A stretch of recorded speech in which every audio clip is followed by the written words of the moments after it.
Happy Thanksgiving to everyone, and thank you guys so much for dropping by. Welcome to episode 5 of the last podcast of Krypton. I am here with Evo champion, E-League champion, and multiple time top 8 placer, ALG Dragon. How you doing, man? I'm doing good. Thanks for having me, Theo. Yeah, of course. And I especially want to thank you so much for taking the time during Thanksgiving to go ahead and do this podcast with us. So extra appreciation for that, man. Of course, yeah.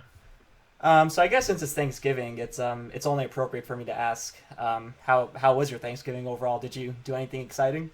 No, not really. Just my family came over and we just chilled out and ate a whole bunch of food. So I kind of yeah, uh, for me during Thanksgiving, it's always like I'll eat dinner food, but usually my main meal honestly is dessert. Oh 'Cause my I just god, dude! yeah, I just go crazy. So I had like a whole bunch of apple cake. I had apple pie. There was pumpkin pie. I went crazy because no one judges you on Thanksgiving Day if you like stuff your face. So it's awesome. Yeah, right. I assume you had this like with your direct family, right? Like your mom and dad, etc., Yeah, etc. yeah, Like yeah. like did they do the classic where they were just like you can't have the dessert until you like eat like some turkey or whatever, or were they just like you want Ely, you can do whatever you want? Yeah.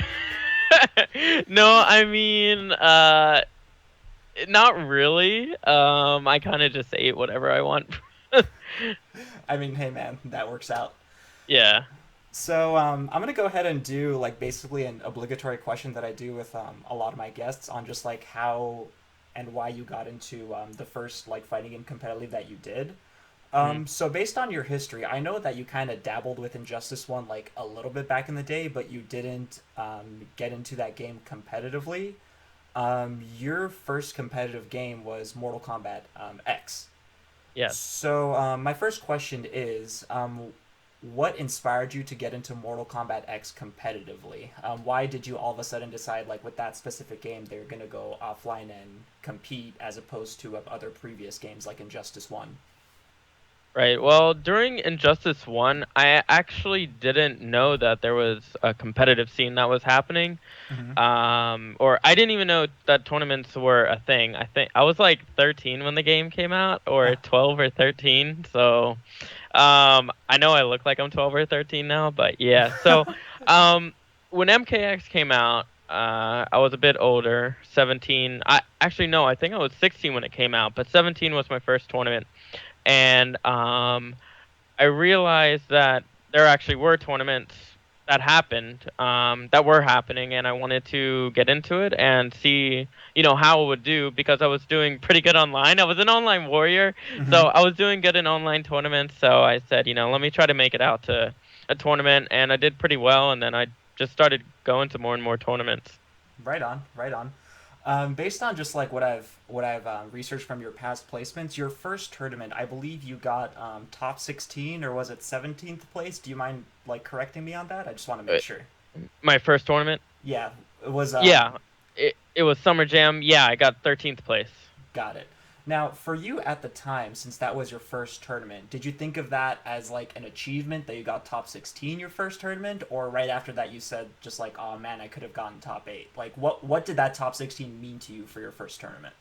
I did a bit of both. Yes, I wanted top 8, but it was my first tournament, so I was really satisfied with getting top 16. I think my goal then, yeah, my goal was just to get out of pools actually, if I remember correctly. So getting top 16 was pretty cool for me, and that kind of made me want to go to more tournaments because I did so well. And not only that, it's just that the community and just the atmosphere in general, I guess, with everyone playing, MKX or Injustice, whatever tournament you're at, whatever game you're playing, everyone's there, just having fun, and it's just a learning experience as well, and it's really fun.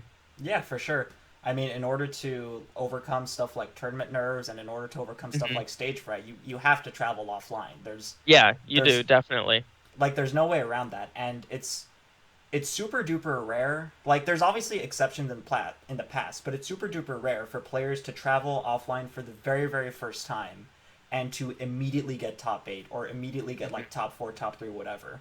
I mean, Right. with a lot of top players, including yourself, there's basically what I like to call like a hazing process of where you go to your first tournament, you get like top 16 or you get bodied in pools, then you just kind of like get emo for a little bit.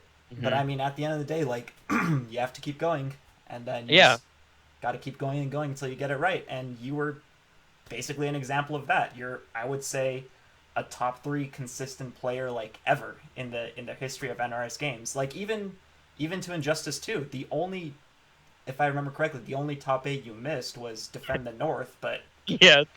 every other premiere and I the did two worse big, at a regional than a major. yeah, the feeling when you won two of our biggest tournaments, but you did worse at like a A regional re than Yeah, with like less people. Oh my God, feels bad, man. I know, right? But I mean, but that's but that just goes to show how competitive of a player you are and how hungry of a player you are. That even though you didn't place at a regional, so naturally, like a lot of people can say, "Hey, bro, it was a regional, so it's not a big deal." But you didn't feel that way. Like you obviously No. wanted to get top eight. You were like dissatisfied with getting ninth, even though it was at a regional. Mhm. And that just goes to show that no matter what the scenario is, like you always want to do the best that you can possibly do, which in your case is obviously winning. Yeah, definitely. It doesn't matter where it is, everyone always wants to win. And if you're satisfied with, how prestigious the tournament is, how it like depends on where you want to place, I don't think that's the right way to look at it. You always should want to win or place, whatever your goal is, it shouldn't change depending on the tournament, in my opinion. Yeah, of course, absolutely. Otherwise, that paves way for some brutal option selects, which can come back to Yes, haunt you in the future. definitely. Now, the character that you brought out at your first tournament in Mortal Kombat X was Tanya, right? Um, Yes. now this kind of like branches to my other question on your character decisions. When you first started with Tanya, did you pick her because you thought she was cool, or did you pick her because she was one of the stronger characters at the time? What was your reasoning to picking Tanya and bringing out Tanya to tournaments? Like, why her, Hmm. basically? Well, I first started off with Ermac, and in the beginning, I played with friends and not anyone who was known, but just friends of mine, and they said you should try to pick up a better character and try to go to tournaments. Mm-hmm. And I said, I don't know, I'll just stick with Ermac or whatever. But I picked her up, and then I realized how broken she was. So I was like, I kind of like this, So cause I like winning too. So, Yeah. I stuck with her, and then that's kind of how it all started. And that's kind of how it started with me liking kind of the Rekka style of characters, which unfortunately I don't play Red Hood because I like everything, or I don't like anything about him besides the Rekkas. That's really the only thing. But yeah, that's how it started. So like if 16-bit like came out tomorrow and said all the turtles, like all four of them, Raphael, Donatello, Michelangelo, they all have Rekkas. Yeah. Will Oh, you I'm playing them. Like, I'm actually not interested in them at all, but if they had Rekkas, then I would definitely be interested in them for sure. And this kind of like branches to my other question. So there's been a trend in Injustice 2, which I like to call the doomsaying trend. Every Hmm. time a character comes out or people discover that a character is strong, you see on Twitter, you see on, Discord chats, private chats, that like so and so character is gonna kill the game. Hmm. And this is so post patch. I would say it's been a couple of characters. First, it was Starfire when she came out. Starfire was gonna kill the game. She is a walking, living, breathing Trident Rush, and she is basically Cabal with a wig. Like, she's insane. Paulo fucked up beyond belief, and she's gonna kill the game. Hmm. Then the Doomsaying went to Batman. Batman is Cabal with a cowl, basically. He's Cabal with a cape.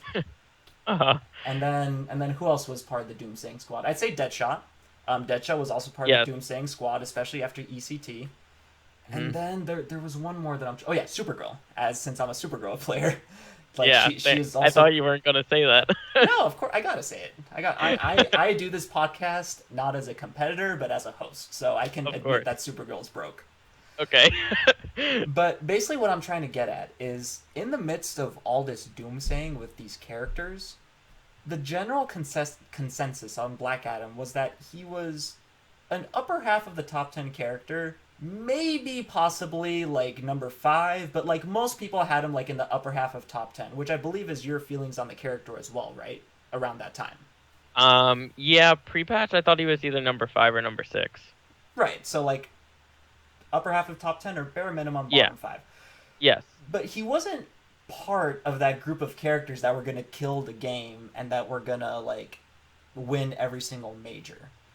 Hmm. So my question for you is a lot of your character choices in the past have been characters that were like of the strongest, like Tanya when she was strong, Alien, Shinnok, pre-patch Black Adam, pre-patch Aquaman. Why didn't you expand your character arsenal to characters like, let's say, Catwoman, Starfire, Deadshot, Batman, these characters that were going to quote unquote kill the game? Like, how is it that you just stuck with Black Adam? Hmm. Well, uh, a thing that I do with how I pick up my characters is now some people might not believe me, but this is true. So, okay, so what I do is I'll look at like the top 5 characters and or top 5, top 10, around there.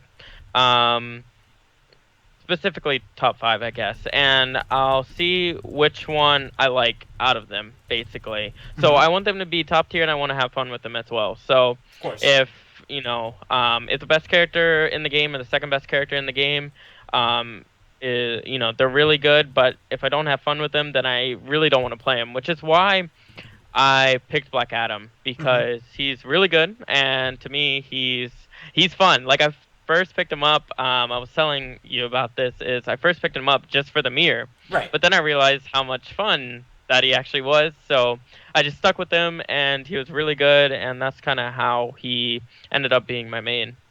And I do remember. I do remember because we text each other a lot. Sometimes we're angry about a character. Yes. Sometimes we're downplaying, upplaying. Uh We huh. communicate a lot. And you've Yes. always told me that you've tried to pick up Catwoman like so many dozens of times, but you just can't get yourself to do it. Yeah.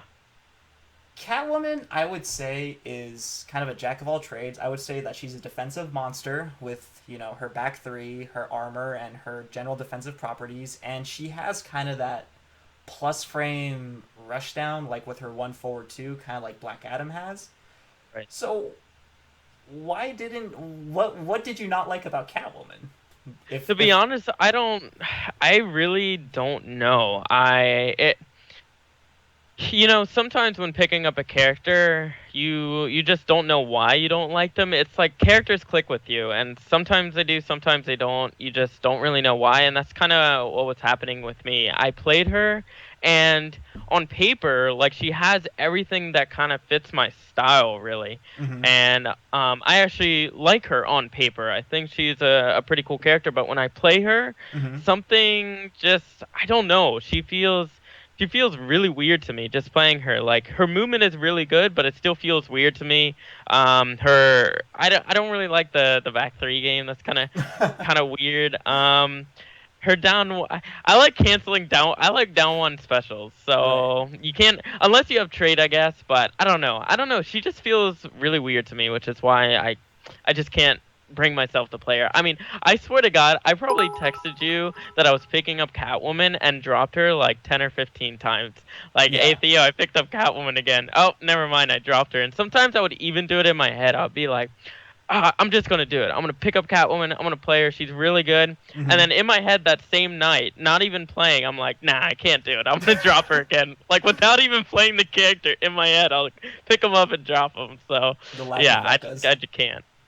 Does So obviously you didn't like Catwoman because she didn't click with you, which is fine because there's a lot of subjectivity involved in picking characters. Do aesthetics have to do with anything? Does a character have to look or sound cool to you for you to be able to use them competitively, or do you kind of look past that? No, yeah, definitely. Like my type of characters, I like them to. I like them to think highly of themselves, kind of, and they're like better than everyone else, pretty much, which Lo- is kind of funny. But yeah, like Tanya, she thought that the same way. Shinnok, Katana, they're all like very royal and elegant, and they think that mhm. they're the best, better than they're way superior than everyone. Also Black Adam's that way. Aquaman can be that way. Right. All these different characters. Wonder Woman in this game is that way. So that's kind of like the type of character I like. I will not play goofy characters. No, like I can't. I couldn't play like Harley Quinn or Uh-huh. Joker and be like I would be playing the character and I would hear a quote or see something they do and I'd be like, what is this character? I just couldn't bring myself to do that. I'm just not about the goofy character style. I bet the breaking point was Harley when she says, like, ha, I bet you Sonic Boom when you fart. Like, speaking of goofiness. It's so funny, but I couldn't. Oh my god! I want them to say something that gives you chills, not like I bet you Sonic Boom when you. I don't want to hear that. I want to hear something. Oh my god! Like I don't want to. I'm not about that. I'm actually glad that you said that because I'm gonna go on a quick rant about character coolness, and if Gunshow's in the chat or if Gunshow watches the VODs, he's probably gonna fly all the way from Canada to like beat me up, but whatever. Firestorm is like the lamest fucking character I have ever seen in like dude, he's so lame. It's like, okay, let me think about it for a second. Let's say you're a Firestorm main and you're just walking down the street one day and you get hit by a car. Like just let me finish. You get hit by a car and you die. Do you really want your obituary to say that you were a Firestorm player? Like don't you want your obituary to say that like you played someone cool and royal like Wonder Woman or like Right. Black Adam? Like Uh huh. like how can you live with yourself when you have to listen to Firestorm's voice like every time you play him like 8 hours a day, dude? I know it's true. We did it, Professor. It's I don't know how like Yeah, yeah, Gunny yeah. would go to sleep and just like hear those stupid quotes in his head. Oh my god. Like, dude, like I bet when Gunny like lights a firestorm like I mean not lights a fireplace for Christmas. He's in your head. Dude, he's in my head, dude. I mean, I actually did play Gunny like 2 days ago, so like he's kind of like stuck in my head right now. But I bet like when he lights a fireplace, he just like thinks of Firestorm quotes Yeah. when he's Oh sitting by my the god. Ew. Oh my god, that noise he makes. Like any move he does, he makes that noise. It's so bad. basically, basically. I mean, so in terms of all these characters that you've played, um, from what it looks like, how your character decision works is you just want a character that's most efficient and most complementary to your play style. For you, Yeah. that's the primary thing. You want that character to match your play style. Yeah. Whereas there's other people in the scene who pick a character because they love them. They pick a character because they preemptively love their lore and all that stuff, which is fine. Has it ever occurred to you, whether it be in Mortal Kombat X or Injustice 2, where you pick up a character because you like their playstyle, but then you kind of transcended beyond that and just fell in love with the character's lore and mythos through playing them a lot? Has that ever occurred to you in either of those games? Um. Sort like I do like their background. I do like the story mode of. Are you about to? You're about to like crack up. No, no, no. I just saw Gunny in the chat right now, but Oh, go ahead. okay. I do like the story modes of the games of MK and Injustice. But I don't really go any further than that. Mm-hmm. I get.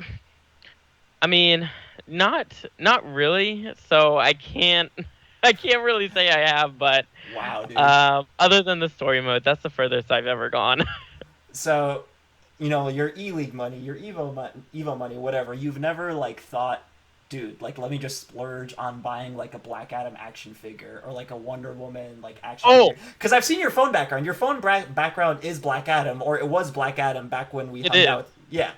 So Yes. you've never thought of like splurging like just like $20 out of that 150K to get like a Black Adam action figure or something? Okay, yeah. No, actually, I was looking on Twitter today, and I forget who posted it. There was like a Black Adam and an Aquaman figure, and I Hmm. was like, I kind of want to get that. So I might just get that. But yeah, I do that. Like I look up fan art of the different characters and stuff like that. But I don't like go around Theo style buying comic books or stuff like I don't it's just that's not my thing, but I would The call stuff. has disconnected. Yeah, but I'm not a nah. I would get posters and stuff like that as well, but Hmm. you know maybe I could indulge in some comic books. I don't know. See, I wouldn't know what to get. Like the way I am is if I get something, I want to know everything about it and what's the best to get, where to start,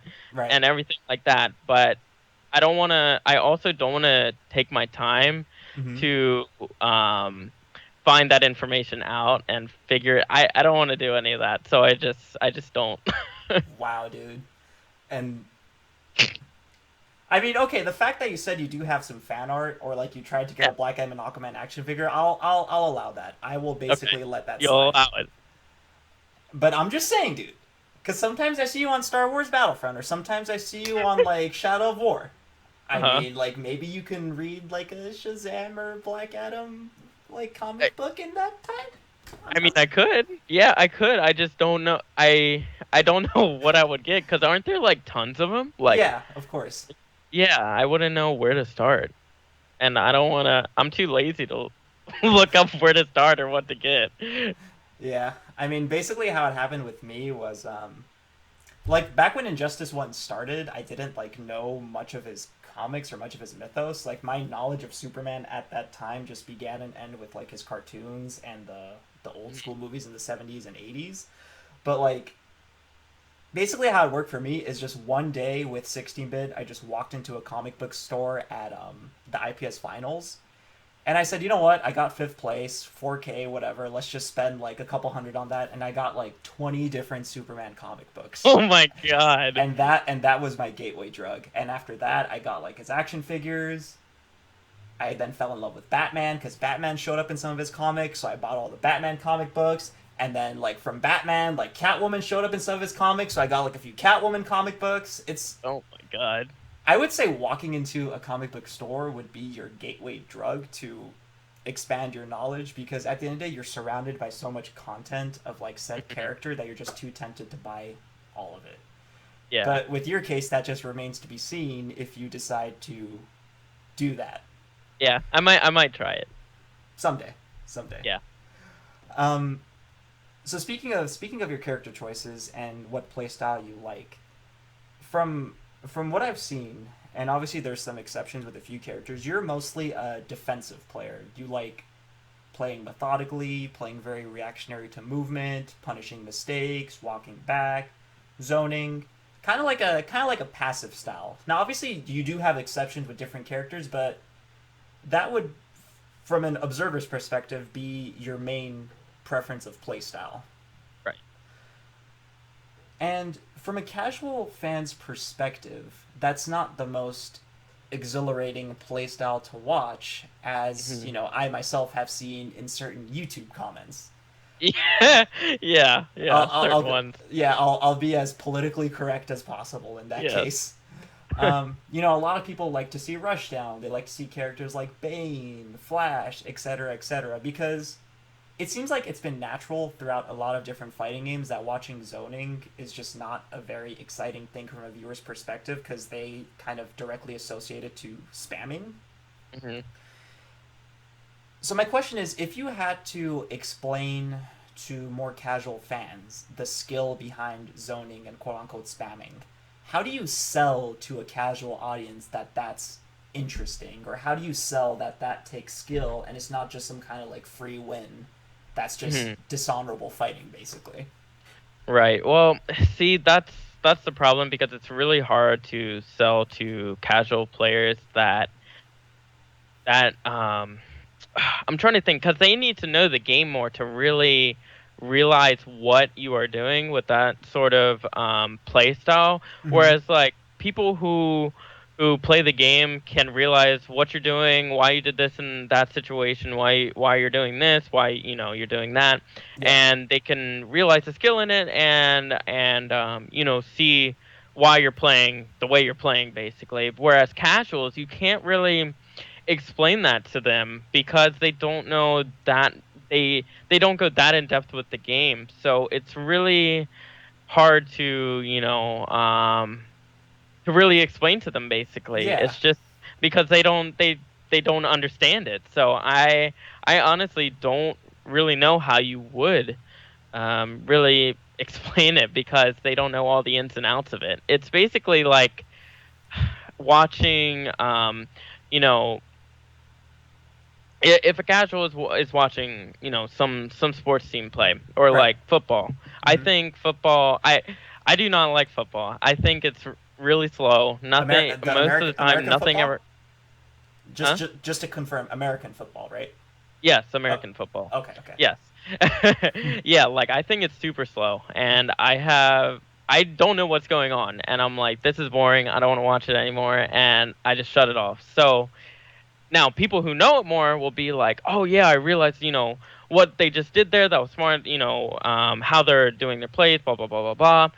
But for me, I don't know anything about it. I don't know why they're doing it. It just looks slow to me. So, in my opinion, I don't know how I would explain that to someone. Really, I just have no idea. So basically, like, let's say you see someone in person that just Uh says, huh. "Oh, Dragon, you're a spamming noob. I hate watching you, and I hope you lose." Yeah, The only way you think you'd explain your thought process to them is just basically giving them essentially like a 2 or 3 hour tutorial on Injustice 2, trying to. yes, yes. I'll get all the people from the comments. I'll DM them and I'll say, "Here, I'll show you why I do this, and this is, why I do this in that situation."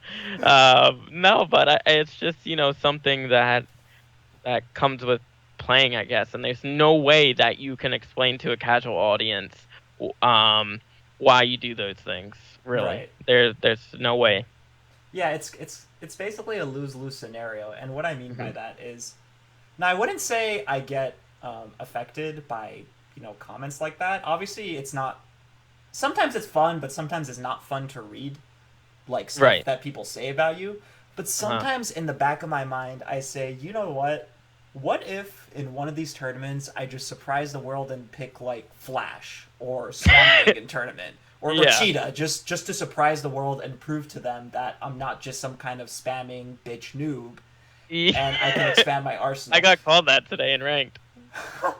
I mean that's the classic. We're all Yeah. used to that by now. But here's where the lose lose scenario comes in. Let's just say you play. I'm just tossing some names out at random. Let's just say Okay. you play Silver Ryan tournament and you do Cheetah versus, okay, not Cheetah, like Flash versus Batman. Hmm. If you win with Flash, the comments are just gonna say, "Oh, you're just spamming with Flash. You're just a spamming bitch with Flash, and you're not using any skill." If you lose with Flash, they're just gonna say, "Oh, look at Dragon. He can only play characters that spam Trident Rush. He can't Right. play characters that require skill." There's basically no way you can escape that kind of mix-up. Yeah. And what you just explained right there has happened to me before in MKX, Uh-huh. and it's like the same exact thing. Like when I lost a tournament match with Katana, like they were like, "Oh, he's nothing without Tanya, nothing without Alien," and then I would be like the next player with Katana, or I'll play like it's just a never-ending lose lose situation, like you said. It's there's nothing you can do to please him, really. Yeah, there really isn't. I feel like Yeah. the only there's basically only two ways, in my opinion, that you can please casual audiences that are not a fan of your play. The first way is just to get them to know your personality more, just so they can see that That's true. your nice or likable personality transcends the spamminess. Or two, like Hmm. we discussed a little earlier, you just have to get a chalkboard, get a fucking ruler, get some chalk, get a calculator, and just explain frame data and matchups and just everything like that to them. Yeah, yeah, like Dr. Gross. Yeah, just Doctor Gross status. Pray to God, boys. Yeah, exactly. So, would you say that you've essentially embraced that defensive style throughout the years? That you just deflect those kind of detractors and you just stick with your guns and just Yeah, definitely. I mean, I think also casuals just don't know what they want because Alien, I didn't play him defensively at all. You couldn't. He was a rushdown monster. right. So, and people then that I mean, they didn't say, "Oh, all he's doing is rushdown." They didn't say that. It was, other things they were complaining about. But Mm-hmm. now it's like there was too much rushdown in that game, and now there's too much zoning or spamming, in this game. So people casuals don't really know what they want. It would be um they would be complaining either way, whether it be, complete rushdown or just staying away and spamming. And it's not just. I'm actually glad you brought that up because I feel like it's not just casuals that kind of make that no escape mix up. But even when people that know the game complain about the game, because now I'm just gonna speak from an outsider's perspective on this. Mhm. Even though I wasn't really around that much competitively for Mortal Kombat X, I saw some of the complaints. I saw some of the detractors saying that the game was a lot of rushdown, a lot of 50-50s, and because zoning wasn't as prevalent in that game, it made it one dimensional. Mhm. But then when Injustice 2 came out, people said, it's not fun to watch because there's not enough rushdown, zoning is too prevalent. I feel like Yeah, it's not just that casuals don't know what they want, it's just people in general sometimes don't know what that's they true. want. Because if we just open up a FG history book and just look at past fighting games, no fighting game is perfect. There's never Mhm. been a perfectly balanced fighting game ever, unless you have old man Wound Cowboy come in here and say Virtua Fighter or something. Uh-huh. Because the homie Wound Cowboy did have a phase where when he retired from fighting games, he said, "I'm gonna be the best Virtua Fighter Did he? player." It's kind of a meme. He wasn't as Oh, serious about okay. it, but he kind of that's what his OS was Uh-huh. essentially. Gotcha. Now, speaking of just detractors of video games, Injustice 2 went through this phase, and it still kind of goes through this phase time to time where the negativity on the game was that it's not as exhilarating to watch from a casual perspective. It's not fun to watch as opposed to how fun it is to play. And kind of the Injustice engine makes it not a deep fighting game at all, and the game sucks. When's MK11? You've seen that too. You've Of course. put up with that negativity too. But you as Dragon disagree with that sentiment. You're someone who in all situations loves the game, loves playing the game, loves watching the game. You're polar opposite of that. Mhm. Would you say your love of the game relative to what some other detractors think about it? Do you think that that's helped you get to where you are today? Do you think that has some kind of correlation to your resume, your Evo victory, your E League victory? Was that a motivator to you? Yeah, I mean, of course, I think anyone who loves something that they do will just do better at it, just Mm-hmm. naturally. So, me having such a passion for fighting games and NRS games and MKX and Injustice 2, just loving it and how it is. And, obviously there's some things that are wrong about it, just like any game, as there's any mistakes in any game. Yeah, Um, no fighting game is perfect, basically. Right, exactly. So, but I also look at all the good things basically. I guess usually I'm an optimistic person, so I try, to see the good things.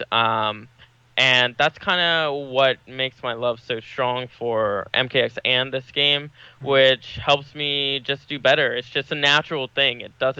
It's not like you're consciously thinking, "Oh, I love this game. This is why I'm doing so good." It's not like that. It just you just having fun and Mm-hmm. loving the game just helps you do better. Just Right. plain and simple. And there's kind of okay, I know this sounds cheesy and you're gonna blow me up for this Oh boy. because we're friends, but there's kind of a poetic aspect to it where A poetic aspect. yeah, dude, peace. A poetic aspect to it where you were one of the guys that never went on Twitter going on tirades about the game and how much it sucks. And at the end Mhm. of the day, you're the guy that went home with 150K and an Evo championship and 1,000 billion top eights in the game. So the proof is basically in on paper, right there. Where Yeah, if you definitely. just kind of like, you know, if you just kind of deflect all the negativity, see a game for what it is, accept a game for what it is, love how much effort and love was put into a game, it's all gonna pan out.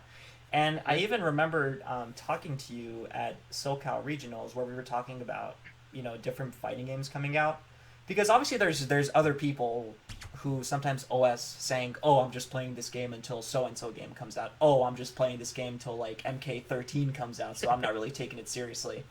Yeah, Um, with your fake OS with you and Marvel at SER. Yeah, where like right before top eight, I was practicing Marvel combos, Yeah. Oh my god. and we were talking about how Dragon Ball Fighter, Z came out, and Mhm. I remember you telling me saying that it doesn't matter to me whether that game, quote unquote, kills Injustice or not. I'm still gonna play Injustice because I love Injustice as a game. Like Yeah, you, of course. and yeah, and at the same time, it also has very strong implications towards, sponsorships. Because let's say a sponsor is interested in a certain player. They look at this player's Twitter feed, and that player's Twitter feed says, the game I'm playing sucks. People shouldn't watch the game I'm playing because it Uh-huh. sucks. The game I'm playing has no depth to it whatsoever. Fuck this game.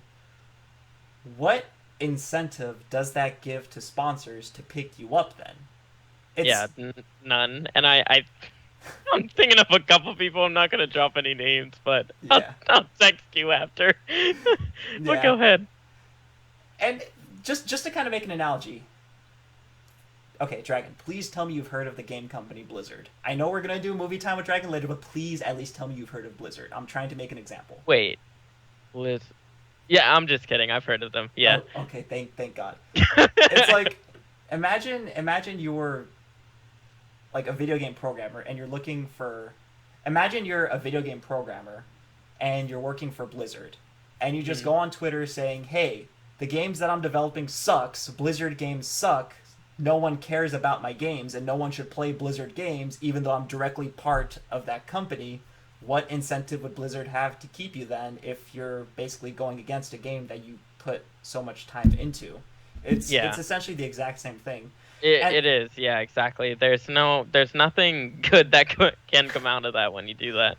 and it's kind of telling with you too, because right after you departed with Noble, you immediately got picked up by a very strong sponsor in Allegiance. Mm. And I can say with a lot of certainty that not only were you picked up by Allegiance because you're an incredibly strong player in different fighting games, but your Twitter game is very strong. It's very rare that when I observe your Twitter from time to time that you say anything like negative or detract from the game, besides the classic unblockable launching interactables. Yes, that was the only thing that I tried to the thing that I do, I try to never say anything bad about the game. Sometimes I'll be like, Catwoman, man, this character, she's too much to handle. There's no way I can beat her. But then I calm down and I actually look at it. I'll be like, I never want to look at something and just the game or the character overlook what I can do about it. I always try to find there has to be something I can do about it. And what I found out is that there isn't. No, I'm just kidding.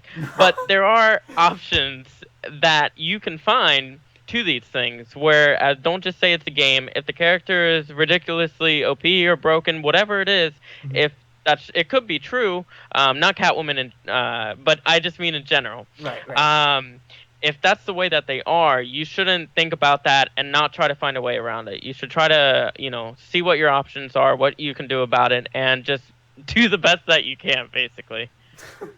Yeah, exactly. Yeah. At the end of the day, like even though I hated unblockable launching interactables too, Yeah, I know. there were ways around it. There were, and it's true. And in the beginning, I didn't look at that, to be honest, but there were ways around it. I definitely don't think it should have been in the game. I Right. do not think that, but there were ways around it. There were ways to bait it. And I actually did it against Foxy at E-League. I baited the corner interactable on the back cave, but the other map of the back cave with the unblockables at the top. Mm-hmm. On the left side, I walked a little bit towards him, and Uh-huh. then I walked back, and he did the unblockable, and I stand one anti-aired him. So yeah, there were ways around it, but that's actually a really good example with what you brought up. So there's ways around everything, basically, even unblockables. Can you describe, in again the most poetic way possible, how you Okay. felt emotionally, spiritually, physically once 16-bit said that a lot of the unblockable launching interactables are gone? How did you feel about that? Well, at first, I wasn't sure if what he said because I was doing something while I think I was like talking to my mom or dad or something like that. Uh-huh. So I was watching it and I heard unblockable launchers and I heard like gone or something. I heard like those two words in the sentence. I said, "Hold on one second. Hold on. I gotta see the stream." And when I like literally, I don't care about any of the characters. They can all be broken. I Yeah. just hated those oh my god! Whenever I almost laughed in tournament one time. I forget where it was when I got hit by an unblockable because I always get memed about the unblockables because I hate them Right. so much. And I Uh-huh. got hit by. I lost a match by getting hit by. It was on Red Sun Prison, probably against Samij because Samij loves to use those unblockables. Bro, So he Samij is kept like using. Gur 2.0. Samij is Yeah, Gur 2. Yeah. he used the bomb and then he used the bomb again and then the bomb again and I literally lost all my life and I honestly just I almost laughed because I was like these things like what I couldn't so yeah basically I was really happy 16-bit kind of you made my day that was good it was a Would good day. would you so let's say 16-bit came to you and then he Hmm. said we can remove all the unblockable launching interactables, but you Uh-huh. have to sacrifice your E-League victory and like have the history book say second or third place. Would you No, would you make that trade? no, I wouldn't actually, no. I What don't if even have to think about that. what if he then said and then in Boy, that you're case gonna push it a step yeah, further. dude, I'm gonna push it a step further. What if he then said, okay, you can keep your E-League victory, but then in every War of the Gods, in every local, in every tournament, you are condemned to only fighting Gur, Buffalo, and Samij on Red Sun Prison. He's literally just named the interactable gods. Oh my god. Dude, you can Oh bait god. you can bait Buffalo like 9 times on like the exploding car interactable. He gives no fucks. He will do it again a He tenth will time. do it again. It's like Buffalo's meta with Superman. 4-2-3 breath. 4-2-3 breath. Yeah, dude, Buffalo just does 4-2-3 breath. Like there's no mind game. He's just hoping that you fuck up your counterpoke. Yeah. or that is a mind game. Like, okay, maybe like with Black Adam, I would like I'd forward one to him Uh, each time after 4-2-3 breath. I was like, okay, maybe he's gonna poke here to stop my forward 1-2. So I do a delayed back 2 just to Yeah. stop the poke. Just 4-2 again. I was like, this man. Oh my god. Either he's like he doesn't care, or he's that far ahead of the meta. that He's just like knows. So, oh my god. But I don't know. My answer to that would be that's a tough question. I think you I can't play anyone else. You can't. You're condemned to like. Okay. How about this? yeah, but the unblockables would be out though. No, they're not out. And No, 16-bit says on Red Sun Prison. They're still in, and you have to fight them on Red Sun Prison where they're still in. um, whew, that's a tough question. I don't know.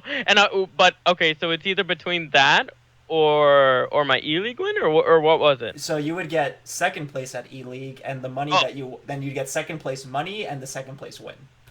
okay. I think I'd have to say I'd rather get the second place.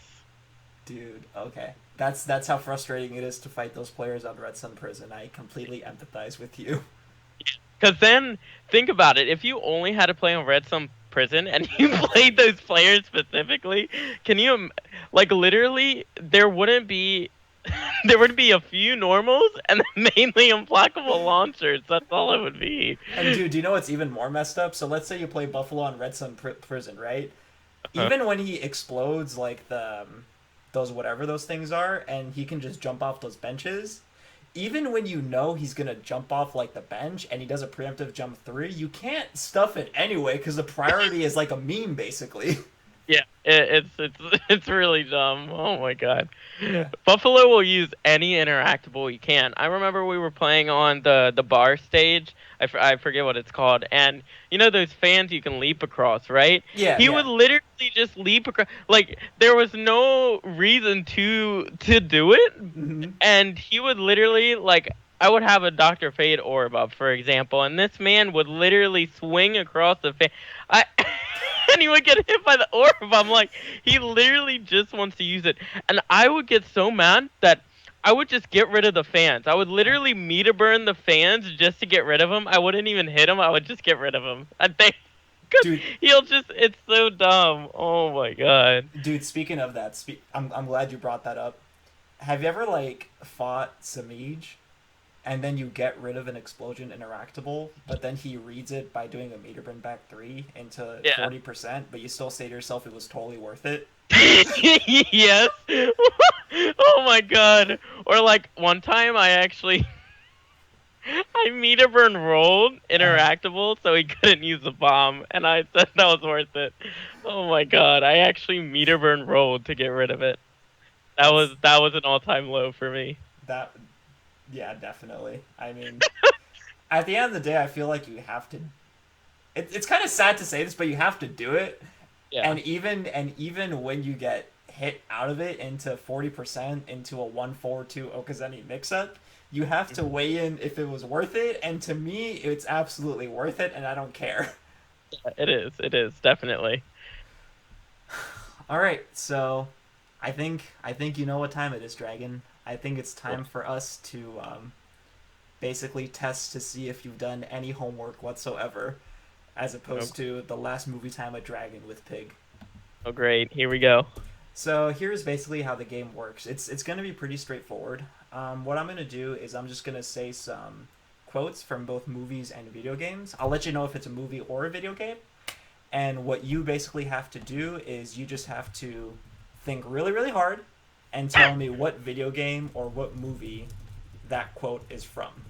Okay. I keep thinking about unblockable launchers, and then I just heard you say think really, really hard, and both of them just like they just correlated with each other, and I'm just, oh my god, can't get them out of my head now. Oh my god. Okay. So I'm just gonna go ahead and start pretty Okay. easy, or what I think is pretty easy. Okay. So first one. This is a video game quote. Okay. Would you kindly? That's the quote. Yeah. Would you kindly? Question mark. Ca- Can I get like a genre? Okay. It's Wait, a do I get like lifelines? Yeah. You can get a lifeline. You can get a lifeline. Okay. Okay. So the genre is shooter. It's a first person shooter. It's the Okay. first one of the series, and it's a game that came out last generation on like 360, PS3, and PC. The quote Oh, is "Would you kindly?" sounds like a cow. At first, I was thinking McCree, but then you're saying 360. No, it's any of the consoles, 360, PS3, or PC. It came out for all of them. It was multi-platform. Okay. I have no idea. This is starting off easy. BioShock. Have you? Please tell I've me. never played that game. Have you heard of it? Yes, yes, I have. Oh my god, I'm Can so. I get half points for knowing? Okay, you get 10% credit for knowing. Okay. Okay, I'll take it. Okay. The next one. Okay. This is a video game quote. Okay. Go home and be a family man. What what What? is this? Lifeline? Yeah. Fighting game. Okay, what was the quote again? Go home and be a family man. Kind of quote. I have no idea. What kind of what? What Just kind of take a fucking guess. I told you that it's a fighting game. Just take a guess. injustice?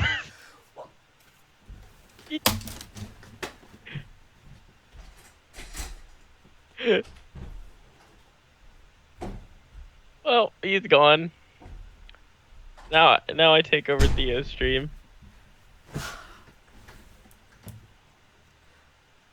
Welcome back. Thank you. Okay. It's from Maybe. it's from Street Fighter. Guile Okay. from Street Fighter. Wow, I've never heard of that. Okay. This next one is a movie quote. Okay. Say hello to my little friend. Hold on. I know this one. Oh.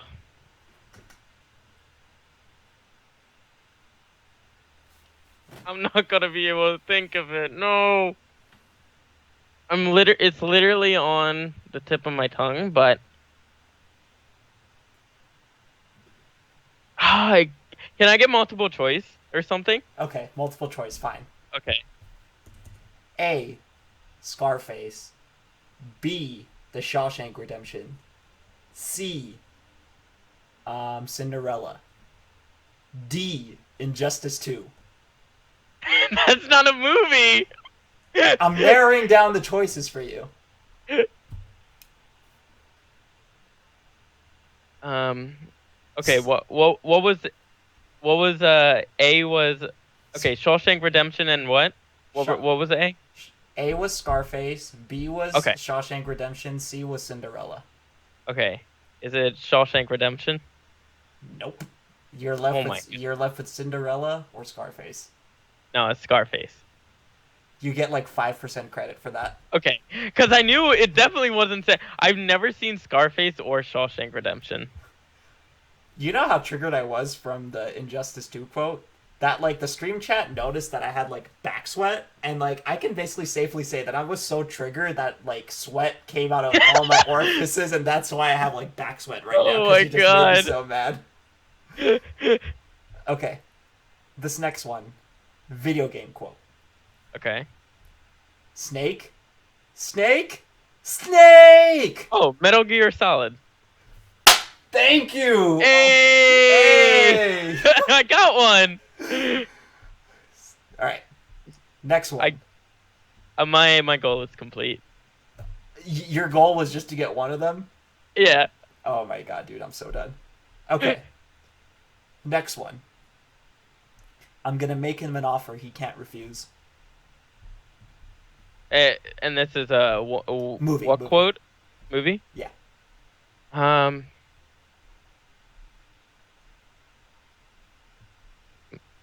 Give me a multiple choice. Okay. Multiple choice. Number 1, Apocalypse Now. Number 2, The Avengers. Number 3, The Godfather. Number 4, Cinderella. He loves Cinderella. What? Okay, and the quote was again? I'm gonna make him an offer he can't refuse. Definitely not Cinderella. Yeah. Wait. Go. What was A again? Apocalypse Now. I've never seen that. I've never even heard of that movie. You gotta take a guess, bro. And B was what? Apocalypse Now, The Godfather, and Apocalypse Now, Godfather. I don't remember what C was, so it's between Apocalypse Now and The Godfather. Okay. Godfather. Good. Okay. You I've did never seen the movie. I just guessed. So you get like no credit for that, basically. Yeah, because basically it went down to 2. All right, next one. Okay. So I'm gonna blank out a word from here. So you can just basically tell me what like video game series it's from. Ready? Okay. Yes. Thank you, blank. But our princess is in another castle. Mario. Thank you. Eh. I got that. Thank God. Okay, this one. So this one is from both a movie and a video game, but just tell me the video game. Okay. It's time to kick ass and chew bubble gum. And I'm all out of gum. Um. Oh, what's? I feel like I know this game. Why can't I think of it? Do you need a genre hint? Um. Is it a shooter? Yes, it's a shooter. FPS, very, very Oh. prominent in the late 90s. Nukem Dukem. This man's just said Nukem Dukem? Wait, what's what's the actual game? What's Nukem Dukem? Wait, no, Dukem 40. Wait, what's the name of that game? You have to say it. You have to say it. No, not that game. I mean, isn't there a Nukem Dukem game? No, there's no such thing as Nukem Dukem, but you're so close.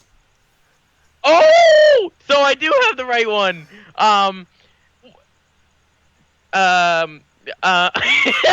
Wait, Dukem 47? No, what? Dukem 47? What?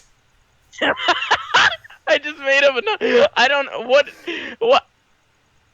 I don't know what it. I don't know what the real name is. It's Dukem something. Nuke. Isn't it Nukem Dukem? Duke Nukem.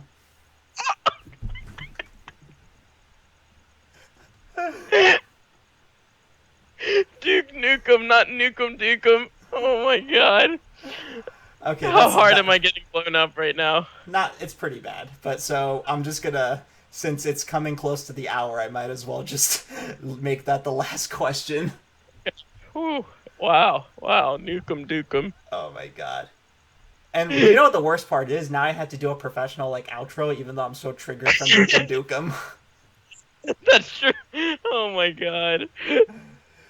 But anyway, so ladies and gentlemen, that wraps up the hour for our show. So just as an obligatory question, do you have any shout outs that you want to give my friend? Yeah, of course. Shout outs to my new sponsor, ALG, and then shout outs to everyone watching on your stream and watching this podcast, whether it be on YouTube or whatever. And shout outs to all the people who play the game. And I always give a shout out to NetherRealm for making the game, because we wouldn't be here doing this if it wasn't for them. So, yeah, that's really it. For sure.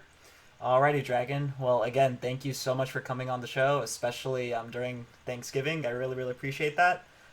If you guys haven't already, please go ahead and give this channel a follow, and please go ahead and give Dragon a follow on his social medias. That's Twitter and Twitch. I'll go ahead and leave those links in the description to the YouTube video. Till next time, stream. Thank you guys so much for watching. Have a great Thanksgiving.